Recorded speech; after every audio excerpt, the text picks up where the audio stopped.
You're listening to The Authenticity Show, where you get to eavesdrop on great conversations about health, creativity, and the quest for excellence. Your hosts are Carlos Casados and Satch Purcell. So this is a very special episode. This is our 2-year anniversary retrospective. It's being released on December 1st, 2018. Our first episode was released December 1st, 2016. And looking back over the last couple of years, man, I think we're all very proud of what we've done.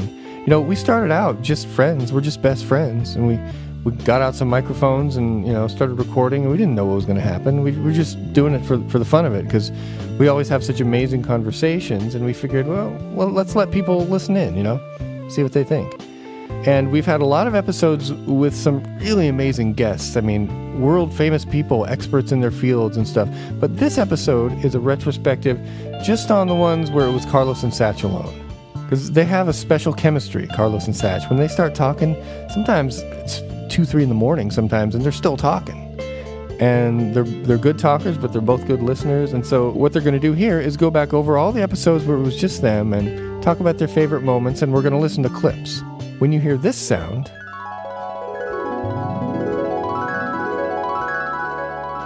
that means we've gone back in time and we're listening to a clip.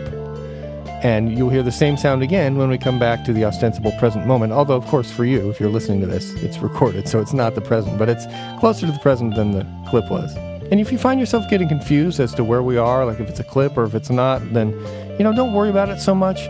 Just comfort yourself with the words of Bill Hicks. All matter is merely energy condensed to a slow vibration. We are all one consciousness experiencing itself subjectively. There's no such thing as death. Life is only a dream, and we are the imagination of ourselves.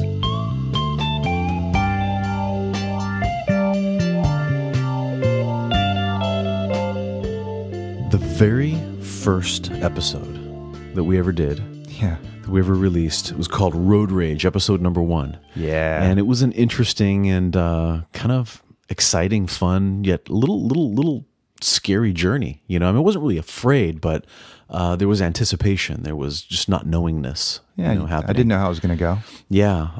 And so Road Rage. And so Carlos, what do you remember about Road Rage? Is there some take-home concept for you in that one? Yeah, totally. I mean, well, first of all, it was really brilliant the way Oliver just kind of added all these wonderful sound effects. I love that. Yeah. We're going to hear some of that in a minute. But, what struck me about it initially was just that you and I both have had this experience of having really intense rage hit us, and we're not really angry people. You and I are, most people know us as... we don't go getting in fights out in the street. At all. Yeah.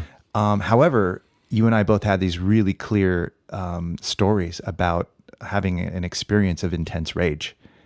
Yeah, absolutely. That. So that was kind of significant. It was cool that we both had something similar to that, and we both came at it from different ways, right? Like for me, it was the idea that I really learned the lesson of the mind-body connection. That was my lesson in the Road Rage.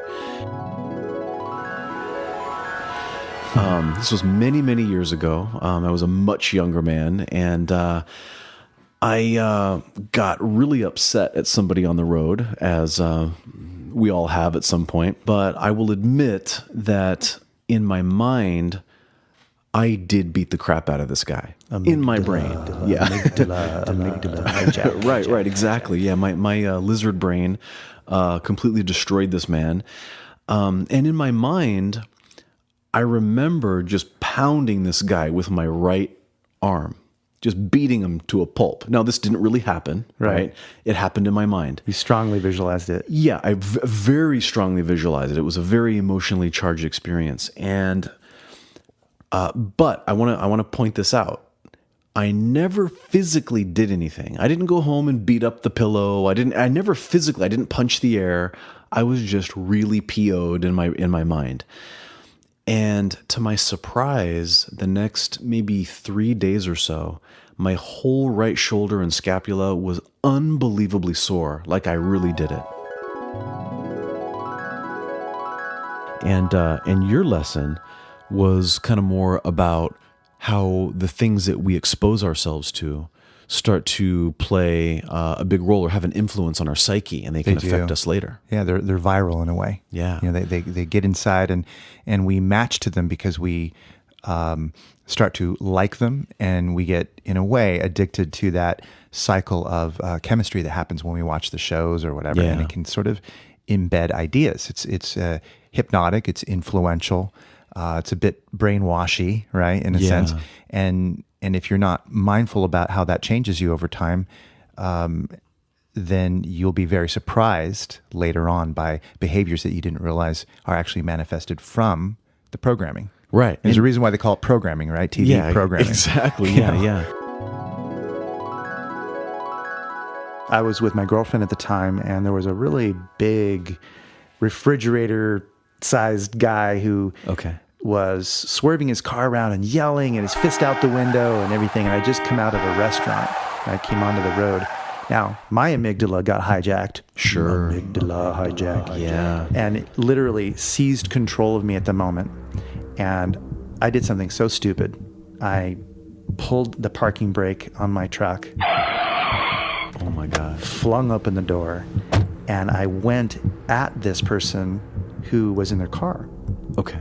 And something about how committed I was to his demise, I suppose. Wow.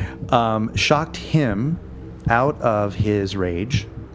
And when I saw his reaction of fear, genuine reaction of fear, just like click, I snapped out of my rage because I noticed that something had shifted and I was no longer in my amygdala reaction. Yeah. That base brain reaction.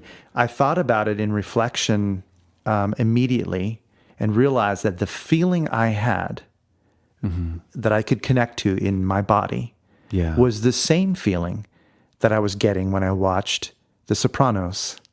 And I was watching, episode after, I was binge watching The Sopranos. So guess what my unconscious was learning? Guess what my unconscious was visualizing was, hey, you handle things by taking out a baseball bat and showing them how it's done. And that's the episode that really gets into that. Yeah. It really gets into that concept and how it affects us, and then the results of that. Now, there's also one very, very important thing that arose in this first episode. It's the whole idea of the amygdala hijack. Amygdala hijack. And that was a very important thing. We sort of kind of, really, really discovered that term, that phrase. It became a theme, didn't it? That night. It did. And we keeps coming back to it. And I'm glad that emerged from the show. Catchphrase. Yeah. Yeah, the amygdala hijack. Because it's something that everybody needs to be aware of if they're not aware of it. And so episode 1, Road Rage. The episode's called Roadwork Construction Ahead. Yeah. Right? Yeah, I'm sorry. Yeah, that's the proper term. And that's important because it was named that essentially because it's all about how we construct reality. So it starts off with this wonderful kind of a wonderful story of ugliness that we both had, right? Where we learned a lesson from it, and then it goes into how we form our subjective reality, like how that's actually formed, and so that construction ahead is ahead in the episode. Another episode that we did was episode number 3. And episode number 3 was called Emotional Time Travel. And this was an episode that we really got into this idea of releasing, regret. And it started with a very personal story of mine, which, about me and the bird. What happened was me and my buddies, Danny and Stevie in Anaheim, I was in 7th grade and I was staying over near their place, and we all had BB guns. And so I was in the backyard, and, we just for, weeks and weeks, we were just shooting things and, with our BB guns. And I looked way off in the distance, and there was a really tall cypress tree, and there was a bird at the very tip of the cypress tree, and it was really far away. And I barely even aimed. I just sort of pointed my rifle in that general direction, and I pulled the trigger because I thought there's just no way I'm ever going to hit that bird. And I hit the bird. And, what I really remember about this episode is it was the real deal. I really shared a real regret that I had. And you took me through something that was the first time we'd done this on the show, like you had done an induction and, Right. sort of took me through some, a hypnotic, progression and it really helped. And I can report now a couple years later, I still feel better about my regret from that story with that bird. Yeah, that's really awesome, Satch. And it's called emotional time travel because basically the process we did is often referred to as timeline work. The principle of it is to work with your timeline. You know, how you store time and how you store experiences in time and how you can change the structure of your reality around a previous experience or an emotion or a concept of self, and how you can make adjustments by doing time travel in your mind. Yeah, and these are techniques and processes that are there for us all the time. And it's nice to know that there's a choice, that there's something that can be done about that. And I want to share that there is a second piece to that show that we did that was about dealing with one-time anxiety. So if there's anybody out there who knows that there's something coming up, a meeting you're going to have, something that you're feeling anxious about, this episode can be used again and again to go back and review that one-time anxiety, which my wonderful sister Lori, has told me that she has used this on her own several times. And she said that she'd just go back and she'll just play that and go through it, and it's helped her a number of times for something that was coming up in her life. Yeah, I was pleasantly pleased to hear that story because it meant that we did something that could have like a lasting benefit for people, that they could hear the example and actually run it in their mind and do it, and that felt really good to hear that people were able to do that. And she wasn't the only one; there was someone else who told me the same thing. Nice, and I like that it was titled Emotional Time Travel because as you think of time travel, you can go into the past and you can go into the future. That's right. And so we start with going into the past, and then the second one is going into the future. That's what part 2 is all about. So what would you do if you could create it? If you could create a future to your own liking and tailor it to your needs, how might that look, and what would that be like?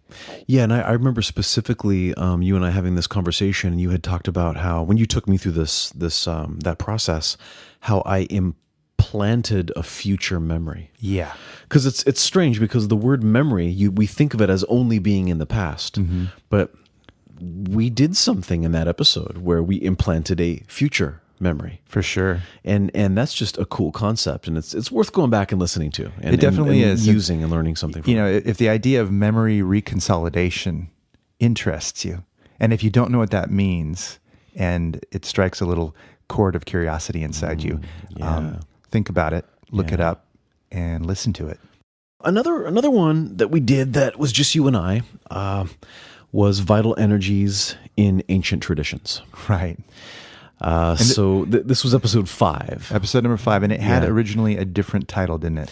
It did. Let's see, what was that original title? It was Chi, Prana, Mojo, and Pizzazz. That's what it was. Chi, Prana, Mojo, and Pizzazz. I like that. I like that too. I don't know. We picked what we picked, right?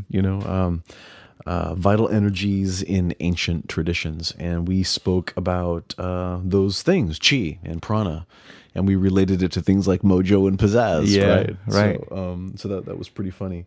There might even be a Bob Fosse reference in there. Yeah. So if you're a dancer and you know who Bob Fosse is.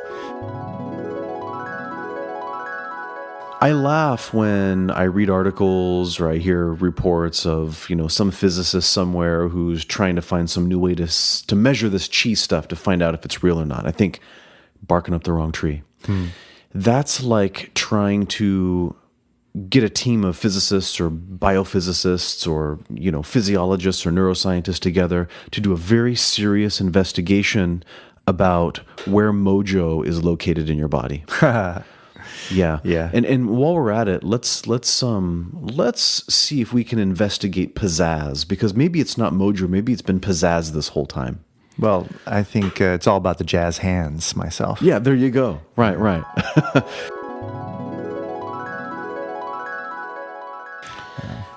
So what was interesting about this one is that we took these esoteric principles like chi and prana, and I think what we did is we really tried to make those things sort of come down to accessible? earth. Yeah, accessible. That's a good term. And we sort of took at least some mystery out of there. Because we like to have some mystery, don't we? But I think we kind of took those concepts and made them sort of workable and usable and understandable for people. Well, the mystery is the mystery, after all. Yeah, sure. Yeah, there you go. There you go. And this is a prescription episode. It is. It's definitely a prescription episode. Yeah. This is the one where, like, if somebody's like, I'm going to go see an acupuncturist and they talk about this chi stuff, and I don't know if I believe in that crap, right? Or you're a physical therapist and you're going to be working in a medical group that includes an acupuncturist or an Ayurvedic practitioner or a holistic practitioner, or a bunch of people who do Reiki or something like that. How do you bridge the gap and learn to speak the same language or understand how you might work together to achieve a similar result? Yeah, like when somebody does energy work, right? And we're talking about energy a lot in this episode. That is an episode that I think we really try to break that down for people, put some commentary around it, so that, basically we sort of came to the conclusion that it's just as down to earth as most of the common terms we use every day. And it really is. And it's just a matter of having the right perspective when we look at those things. It's all in how you think about it. So, Carlos, episode number 7 that we did, Guts and Glory. Yeah, what do you remember about that one, or what do you think about that one? Well, you and I just nerded out on that one. I mean, it was such a cool, geeky episode for us because we're so interested in probiotics and the human microbiome and the fascinating new science and medical sciences that are developing and integrating into our daily life now. I mean, we see so many articles all the time, and it's a buzzword, this whole idea of that bacteria could be looked at as a positive thing, a powerful thing, a healing thing, and that we are legion, right? This idea that we're not just a person, we're a bunch of beings really inside that creates the person, and so I thought that it was kind of like the first time we really super geeked out and brought in all the different aspects of something and created prescriptive methodologies in what we were describing that people could actually take with them and use in their nutrition and use in their lifestyle. Yeah, right. And I just loved it. I thought it was super cool. Yeah, me too. Yeah, episode 7, Guts and Glory. I kind of felt like we were two dorks out in the parking lot at a vitamin store that just got into a conversation. Right? That's kind of what that one was like. And did you know this? And then we talked a lot about research. And you know what's funny is sometimes I've noticed the topics that we get into on the show are things that when you and I were much younger, they were very fringe topics in society that today are no longer fringe topics. They become mainstream, almost mainstream. Very mainstream. In Definitely fact, mainstream on the coasts. Yeah, I would say East Coast, West Coast. Or certainly mainstream in the world of research, like where real science is being done on these things. And it's funny how that is. Not to say there isn't real science being done in the Midwest or in other places. Yeah, it's not as common saying.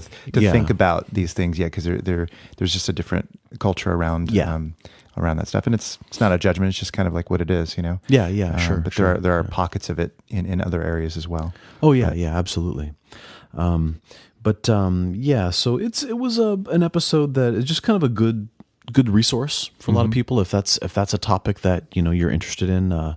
Microbiome, intestinal bacteria, and or if you just like yogurt, that's a good episode to check out. Or Genghis Khan, right? Right. But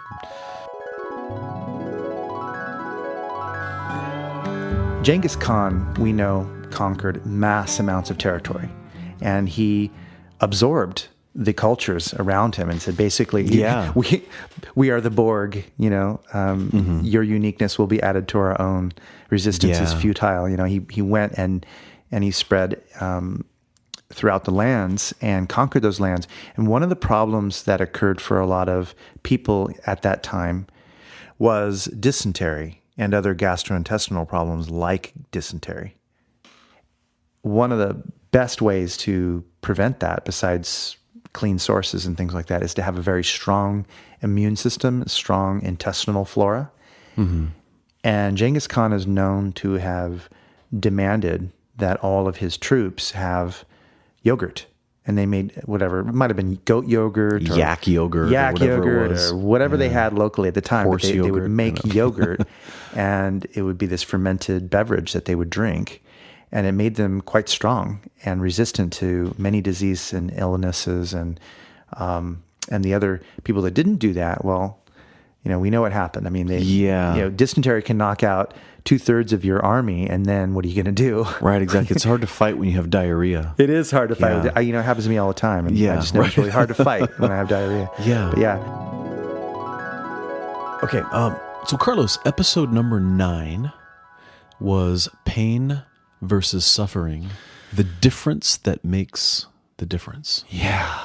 Yeah. Oh, man. Yeah. What's important to me about this episode is that it was kind of like, what do we talk about? This is an authenticity show. We're best friends hanging out and talking about things. How do you keep it real and draw from genuine things in your life that are stimulating the topic of the conversation without necessarily spilling your guts about personal stuff that is not necessarily relevant to what people would be interested in hearing about. Yeah. Like you can get too personal in a way. There is such a thing, even when you're being authentic. Oh, sure. But at the same time, there's a spirit of something that you do maybe want to convey. And as they say, sometimes you can share your scars rather than your wounds. Mm-hmm. Yeah. And it's something that is important because the goal is not to keep reopening, reassociating into your pain all the time. And this whole episode was about this thing. And yet, a question was, can I talk about the thing behind the thing? Yeah. Right? Yeah. Or is it that I talk about the idea of the thing itself and generalize that? And I think we opted for the general principle of it because it's universal. And it also kept me from associating back into something that was too terrible and too painful to talk about. Right. Probably still not ready to do that. Sure. Yeah, definitely. But definitely. it was like a powerful episode because it was helping me by helping others. The realities of pain are that it can really ruin people's lives. It's really, really challenging. And I think it can also inspire and create amazing things. That's true. And I think that you and I talking about it on different levels is helpful because there is a philosophical aspect to all of this. But bottom line, when people are hurting, they're concerning themselves mostly with the source of their pain and the problem that whatever's going on in their body or their mind or their life is the issue. And they're not too concerned with philosophy at that point. Yeah, exactly. They're looking for relief, and understanding it on those different levels can be helpful because at some point when you do resolve the pain on a physical level, many times it's accompanied by a realization that the pain is also happening on another level, maybe a philosophical or spiritual or emotional, mental level too. Yeah. And it's interesting. As an acupuncturist, that's pretty much what I do. I treat pain. As an occupational therapist, I treat pain. As an occupational therapist, it may or may not be physical pain. It may also be the pain associated with not being able to do what you want to do. The pain of not being able to do the things that fulfill your roles in life. It's painful to be a mother and be disabled and not be able to do the things that a mother's supposed to do, and so on and so forth. Right. You've helped me, by the way, with a lot of pain in my life. Oh, I've helped you with pain? Absolutely. For years and years. I can't tell you how many times I have come to you with a sore back or an injured knee or a pain in the neck, literally. Yeah, and figuratively. And figuratively. And so I appreciate that because you've done a lot of great work with me and helped me resolve a lot of physical pain in my life. Sure. Well, through herbs and acupuncture and massage and all sorts of great advice. Yeah, the feeling's mutual. And the pain versus suffering topic. Mm-hmm. We try to get into a lot of practical things as well. Mm-hmm. In this one, I mean, we really talked a lot about medicine and science and mind body approaches and naturally the good side of pain and and all of that. But, just like, you at that time had a source of pain, and little did I know that was preparing me for a time that was to come. Yeah. It was very, very painful. And it was an opportunity for me to have to go back and listen again and practice what I preach, and be able to, in times of difficulty, go back and draw on that wisdom at a time when I was in a better state, better state of heart, so to speak, And so, it's a good episode. And so if there's anybody out there, and we know there is, people that are suffering, people that are having pain, whether it's emotional or physical or some other kind of pain, it was a very authentic episode. It was very much close to our experiences, our professions, and it's a show that I felt very proud of. That one, Pain versus Suffering. There was something about it that I think we needed to get into. I agree 100%. It's another prescriptive episode for sure. Yeah, it might be the first time we talked about Vipassana meditation. I think it is. It may or may not be, but we definitely had to get into it with that. So Pain versus Suffering. Yeah. There you go, episode number 9. But what's funny is, we go from pain, and then we know the flip side of that is eventually it's going to flip, and then we get something wonderful. And that was the next episode that we did together that I felt was like the salve on the pain, which was the episode we did on mindfulness, which was titled Unwrapping the Present. Yeah. And that was a great title, by the way. You came up with that. Yeah. Episode 11. Episode 11, mindfulness. Gosh, what do you remember from that one? Laughter. Me too. That's the thing. That's the thing I think of when I hear that one. Is that you and I laughing our tails off at Taoist poetry? Yeah. Which, if anybody's out there going, how could you laugh at Taoist poetry? Well, you have to take a listen and see. Yeah, you do. You do. One of my favorite poems. I find it a little bit humorous, and I think it really captures the present moment, even when you're having a tough day. And it goes like this.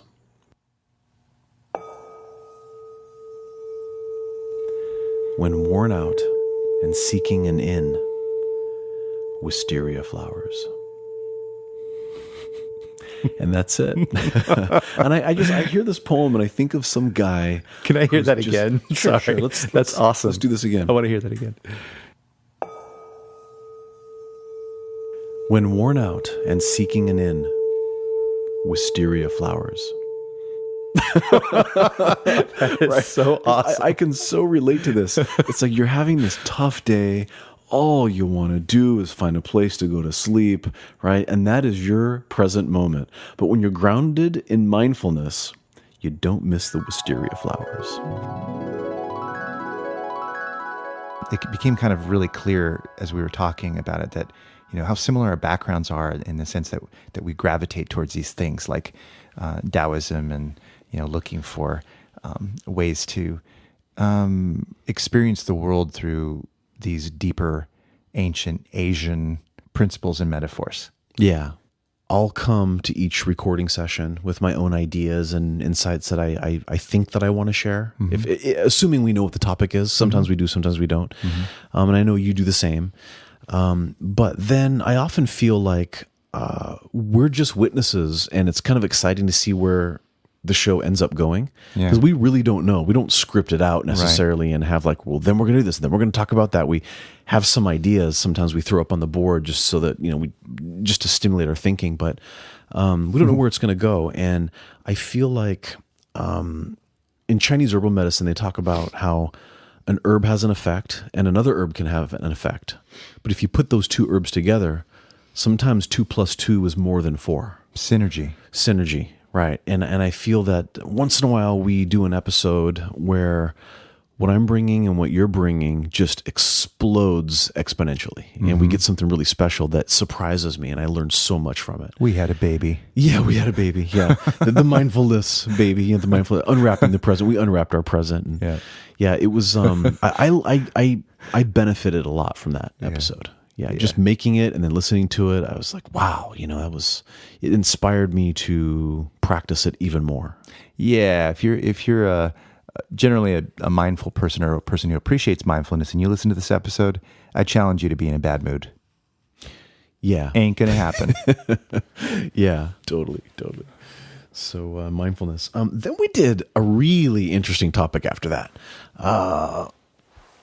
It was one that I think is puzzling when you just hear the title. And that was episode number 14, which was Sacred Deceptions. And how could a deception be sacred? That was just going to have to find out. No, I'm just kidding. It's kind of an intriguing one. We can say a little more about that. But Yeah. it is a confusing title, a curious title, an interesting title. It is, yeah. It's juicy. Yeah, some cool stories in there. Yeah. Some cool sound effects and some nice stuff in there. Yeah. A thing that comes into a lot of this is Oliver's music. He puts in, he'll find a space like, oh, you know what, this piece will go really well. And in particular, this one, there's a song that he created for it. Yeah. And it's called Sacred Deceptions. And it ended up on one of his albums. Yeah, that's right. Which is really cool. Yeah.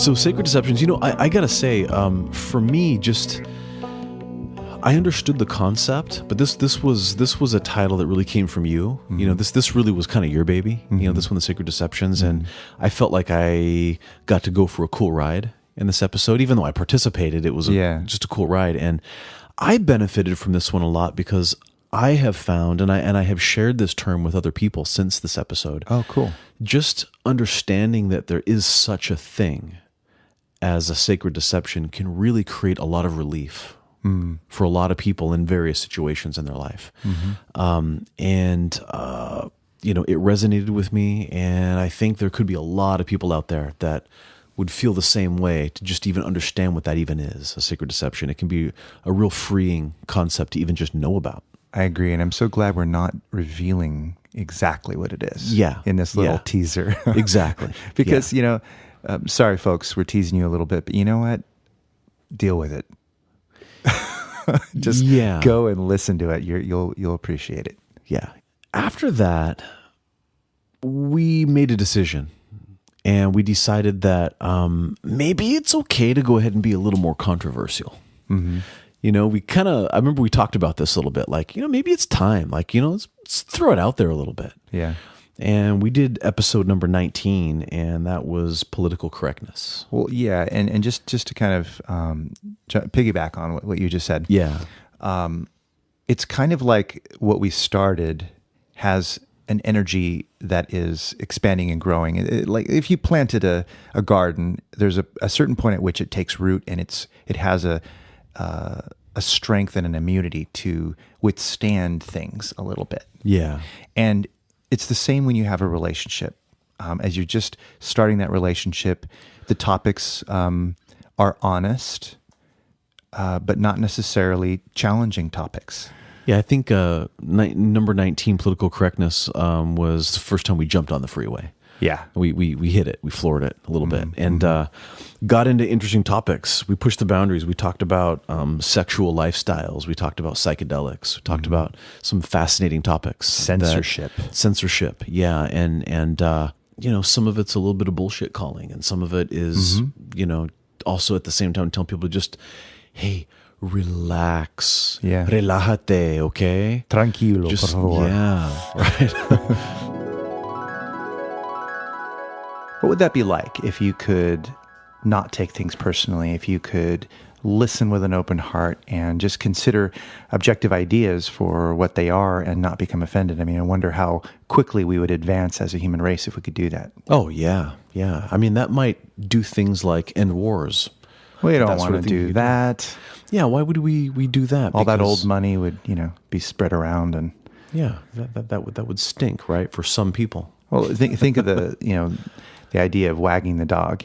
False flags and wagging the dog. I mean, why do they do that? Just to stir up intrigue and fighting, and to get people focused on taking violent action. You get people angry. You got to give them a common enemy. Unite the people in rage and hatred. Against someone else. Think of Nazi Germany and so many other periods of history. Yeah. Including our own.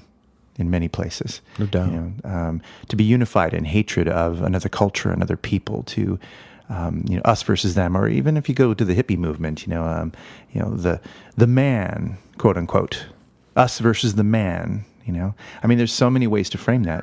Sure. Yeah.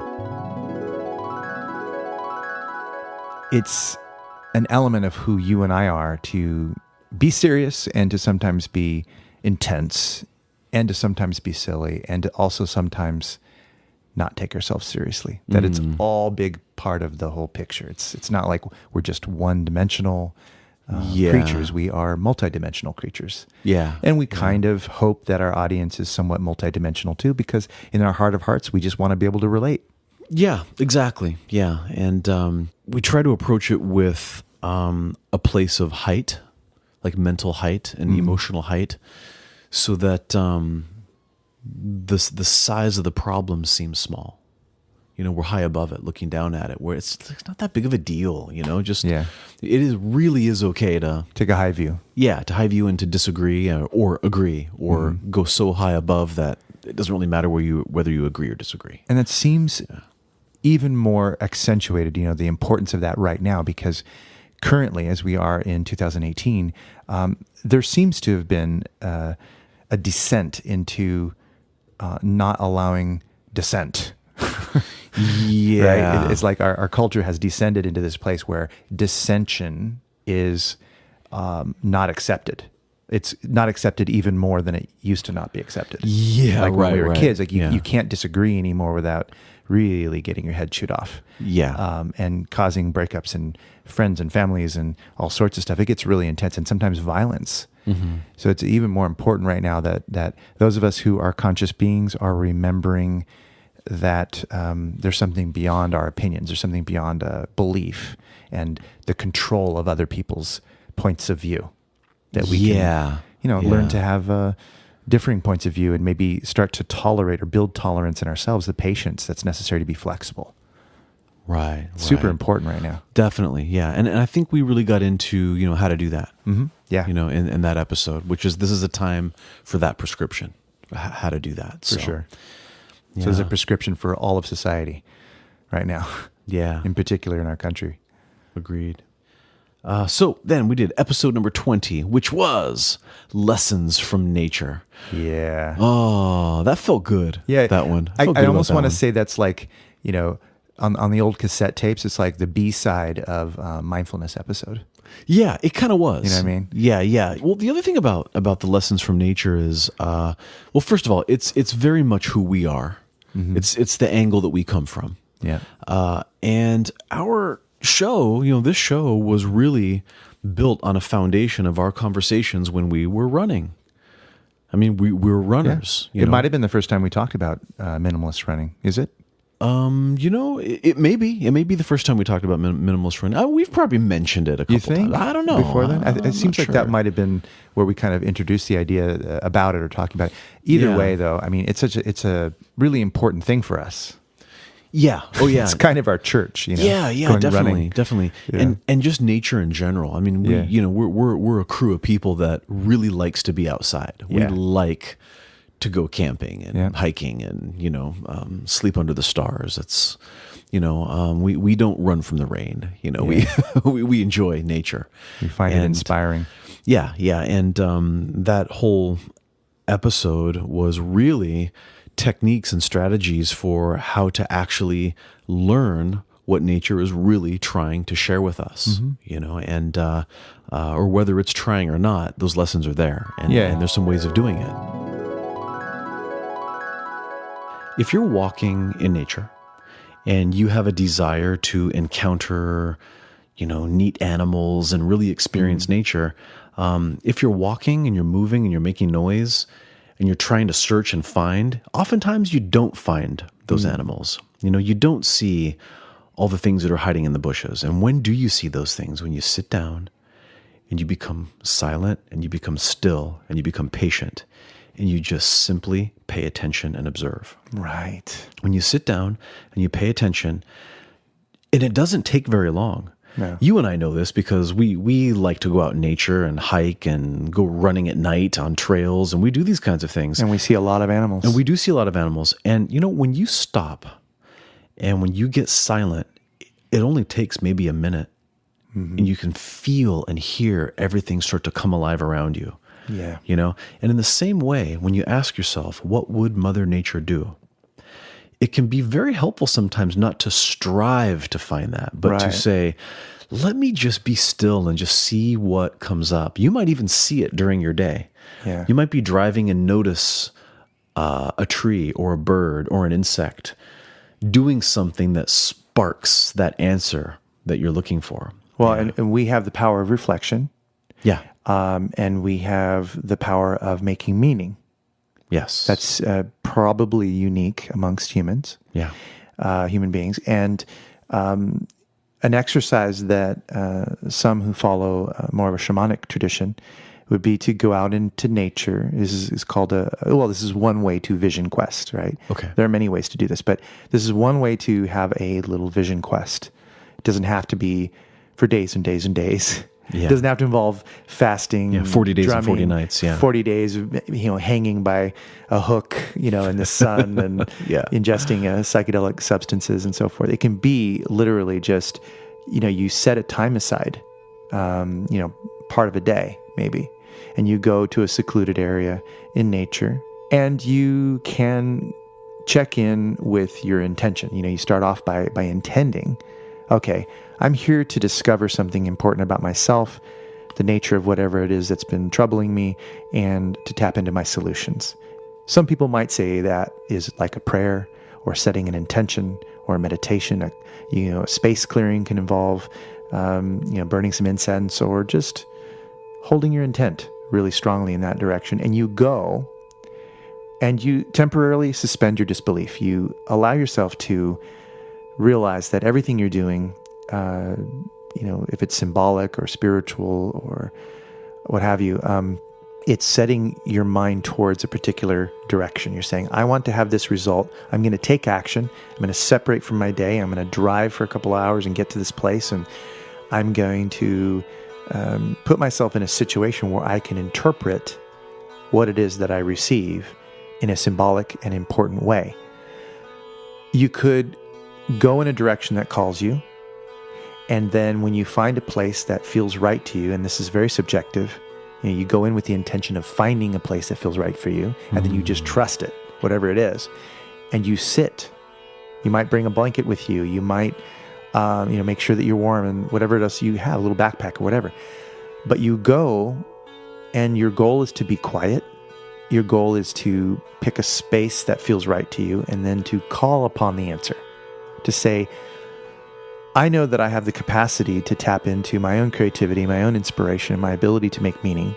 So I'm calling that deepest part of me, the part of me that holds the generative intelligence, the inspired space within me.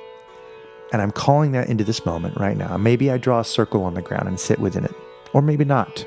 It's up to you. But you decide that you're going to be in that spot until you get a sign. And all you're doing is carving out space in your own time, your own day, and stepping out of your normal existence, moving out into nature for a moment, and then opening yourself up to a flow of inspiration, and then witnessing what it is you're experiencing, and then deciding to make meaning out of that.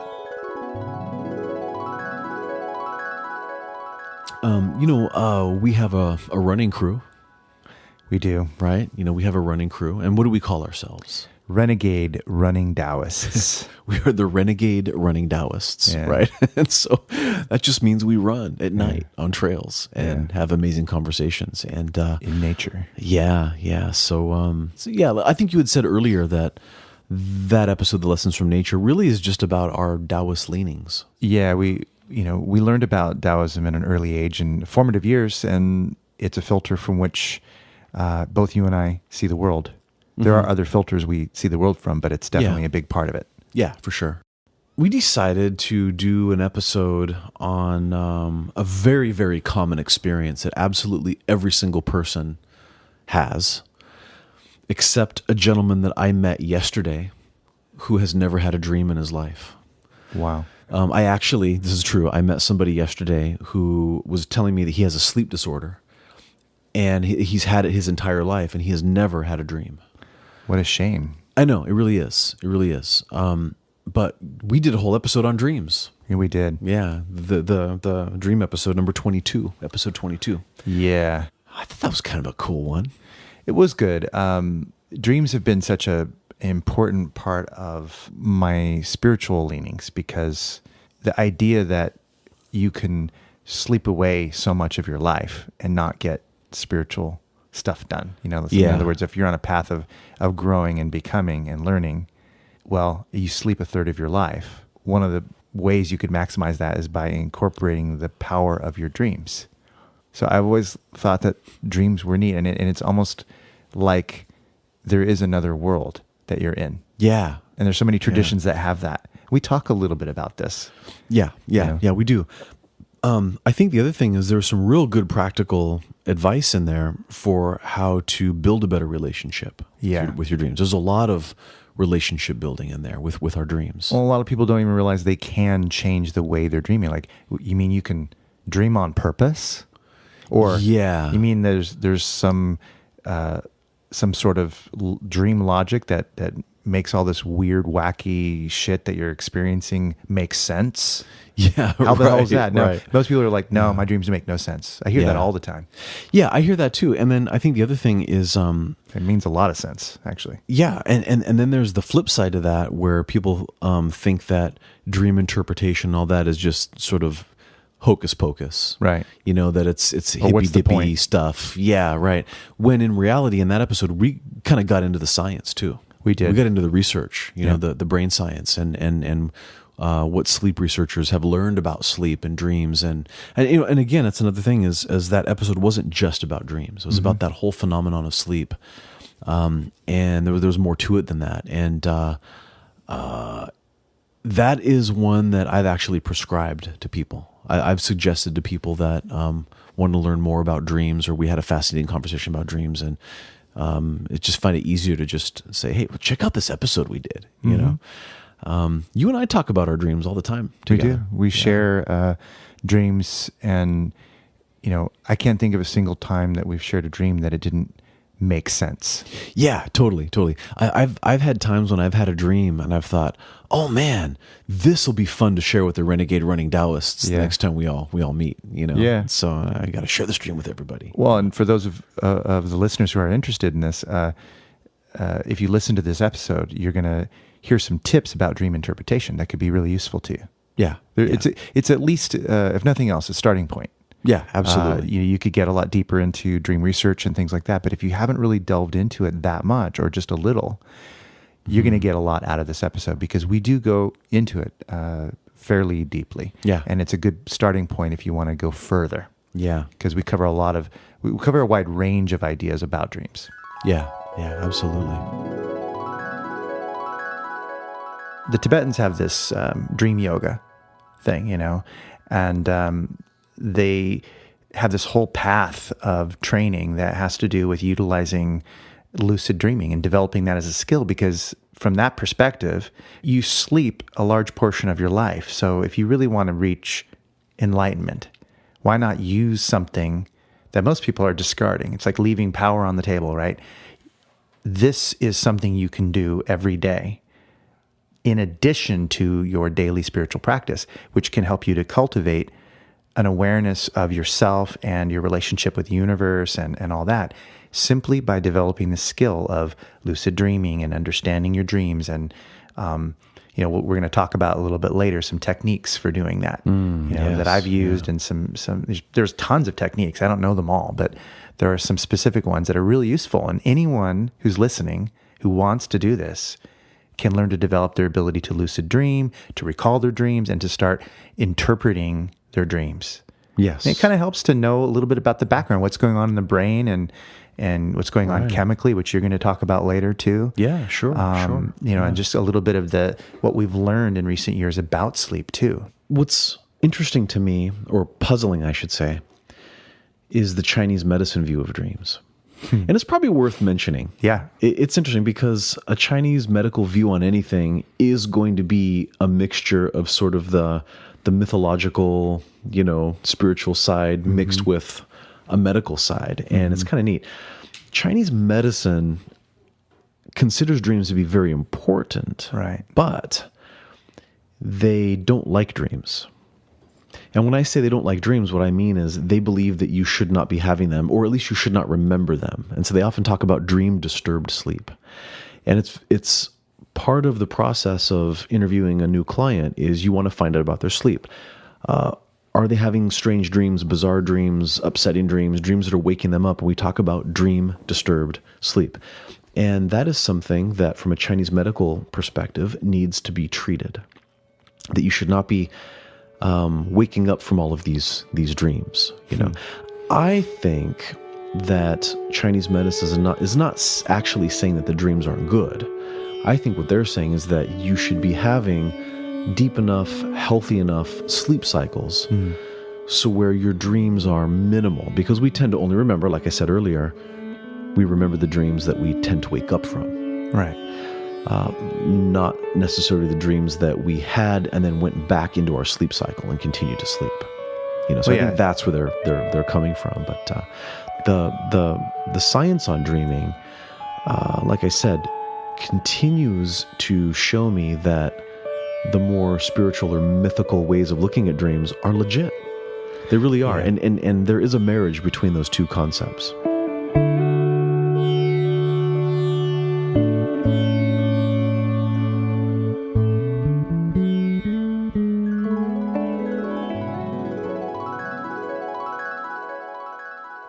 The next episode that I think we should talk about is episode number 23. And that was the episode we did on boredom. What was it called? The interesting thing about boredom? Yeah, that's right. Yeah, the interesting thing about boredom. I don't know how we picked that topic. Do you remember what happened? Like somehow we picked boredom. You and I have conversations, and every so often we're just like, you know what? We need to talk about this. Yeah. And it just happens. And it could have been just relating a story of someone else who said, I'm bored. And maybe talking about how the hell do you get bored? Right. And then that may have spurred the conversation. I don't know. But that's how a lot of our episodes evolve, is through discussions. We go, you know what? This would be a good topic. Yeah. Because we're having fun talking about it right now. So why wouldn't it be more fun to do this on the show? Yeah, exactly. And, boredom is one of those things that it's sort of a head scratcher. You're like, well, how could you do a show on boredom? I mean, that sounds boring, right? Yeah. But it was fascinating. It was fascinating. And I just want to, point out, if there's anybody out there that is scratching your head and you're saying, boredom, like, we're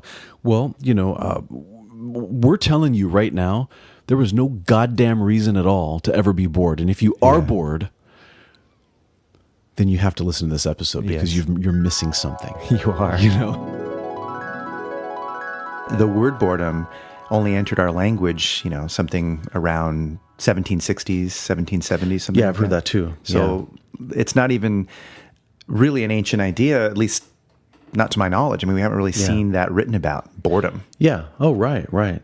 And the other meaning for the word bore, right, is to like drill a hole into something. Sure. Right? It does kind of feel like that sometimes, like you're getting something drilled into your head, when you're bored. Right. Maybe we perceive mathematics as boring, therefore we assume that they must have been really bored if they found that interesting. But that's just us. And we're math strugglers, you and I. But what I've noticed about boredom is that it's not the same throughout your life. If you look at your timeline throughout your life, things that we once found boring suddenly can be interesting later in life. Oh, that's and true. vice versa. That's true. And vice versa. And Our tastes change. our tastes change, and sometimes it has to do with getting started with something. How many people out there have been resisting doing a task that they didn't want to do? And then once they just rolled up their sleeves and started doing it, the next thing you know, they actually had to admit to themselves that they were having a decent time. They're maybe perhaps even a fun time.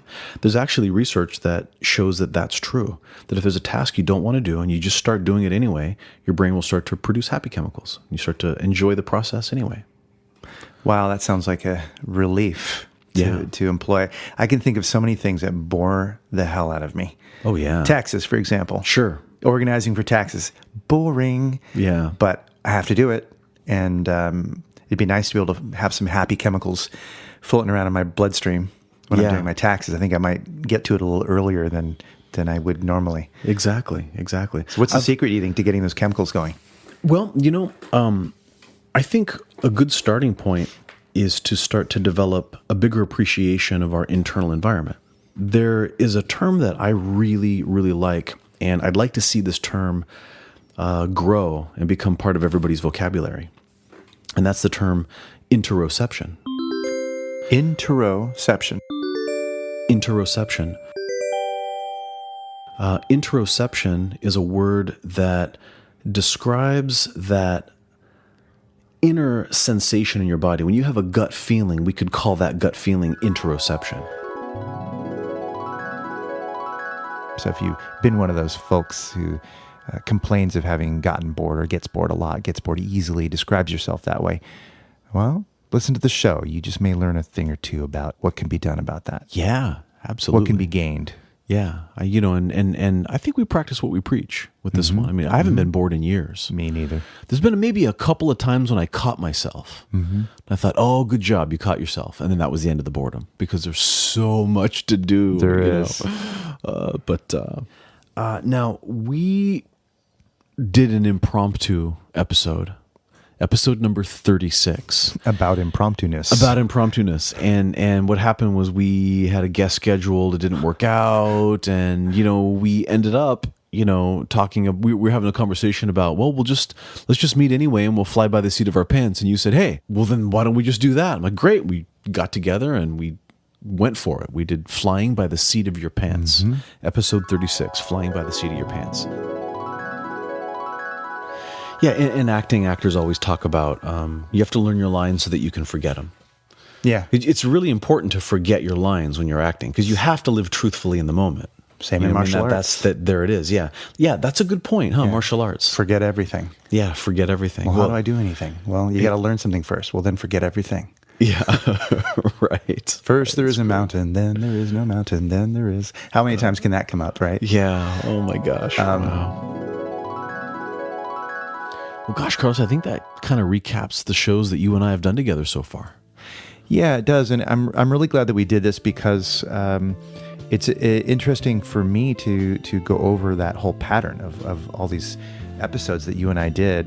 And we're going to get back to a lot of these one-on-one episodes because, we love, believe me, we love interviewing guests. Absolutely wonderful. But the whole purpose we got into this was to explore ideas together. Yeah. Right. There's going to be a lot more of that in the future, and we're going to get back to that. There's so many topics that we have already written down, and just loads of things to draw from. It's seemingly infinite or endless. It's also worth noting that now and again we get suggestions on Facebook, or we might get contacted by somebody who's got an idea, something that they'd like us to talk about, and we're interested in that. Yeah, if you've got ideas.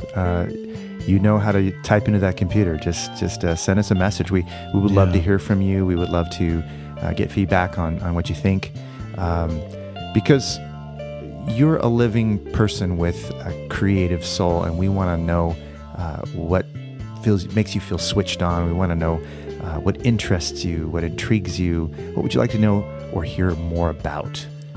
Yeah, exactly. That's maybe what we touch the surface of something that you want to go deeper in. Yeah, if they heard a topic in an episode that we just kind of glazed over, let us know, point that out, and we're happy to get into it. Also, we like tough challenges.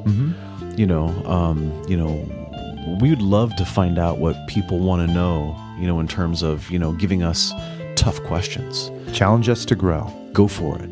Give it. We'll find out. We'll Bring explore it. and see what happens. Yeah. Bring it on. Nice. Let the games begin. Yeah.